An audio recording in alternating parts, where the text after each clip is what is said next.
দূরে ধোঁয়া দেখা যাচ্ছে, মনে হয় ওখানে কিছু পড়ছে। দূর থেকে বেশি একটা কোনো ভালোভাবে দেখা যাচ্ছে না, কিন্তু আগুন বেশি একটা ভালো হচ্ছে না। কোনো ঘর পুড়িয়ে গেছে তা দেখা গেল দূর থেকে, যদিও কি হয়েছে জানা নেই। আকাশ অনেক নীল সাদা এবং অনেক তাল গাছের মতো অনেক গাছ দেখা যাচ্ছে। প্রকৃতিটি কত সুন্দর দেখাচ্ছে। এখানে আসলে আমার মন জুড়ে যায়। আকাশে পাখি দেখা যাচ্ছে, একটা সুন্দর পরিবেশে আমার খুব ভালো লাগতেছে। জমির ক্ষেতগুলোর মধ্যে কিছু ধানে সবুজ ধান দেখা যাচ্ছে এবং তাল গাছ দেখা যাচ্ছে, আবার একটা গাছ দেখা যাচ্ছে। এবং কি প্রাকৃতিক দৃশ্য দেখেন,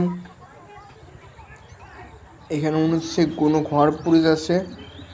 যতদূর দেখা যাচ্ছে আমার মোবাইলে দেখা যাচ্ছে, এবং এখানে একটা পাখি উঠতেছে। কত মনোরম দৃশ্য দেখেন, এখানে সবুজ এই সবুজ দেখেন, একটা কত সুন্দর দৃশ্য দেখেন। সবুজ ধান দেখা যাচ্ছে, শুকিয়ে দেখা যাচ্ছে, এবং আকাশটা কত সুন্দর নীল আকাশ দেখেন, গাছপালা দেখা যাচ্ছে। আর এখানে দেখেন কত গাছপালা, গ্রামটা কত সুন্দর দেখেন, আকাশটা কত সুন্দর,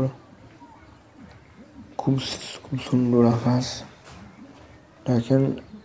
সবসময় এখানে আমি হাঁটাহাঁটি করি, সবসময় এখানে আমি আসি। এবার এখানে একটা পুড়ে গেছে, একটা আগুনের ধোঁয়া দেখা যাচ্ছে, ধোঁয়া দেখা যাচ্ছে। একটা পাখি উড়ে গেল দেখেন, ওখানে একটা আগুন পড়তেছে দেখেন, একটা পুরাটা সিএনজি দেখা যাচ্ছে। এবং সামনেই মাঝখানে আপনার সেই পানি নদী দেখা যাচ্ছে। ওখানে একটা ঘর বাড়ি দেখা যাচ্ছে, ওখানে একটা কিছু পোড়া আছে নিশ্চয়ই দেখছেন শস্যকে। আর এই দেখেন মাঠ, ওই যেখানে টাওয়ার দেখা যাচ্ছে, একটা পায়রাও দেখা যাচ্ছে ওইখানে, পায়রা উঠতেছে, পায়রা দেখা যাচ্ছে। তো আজকের জন্য কোনো কিছু একটু আল্লাহ।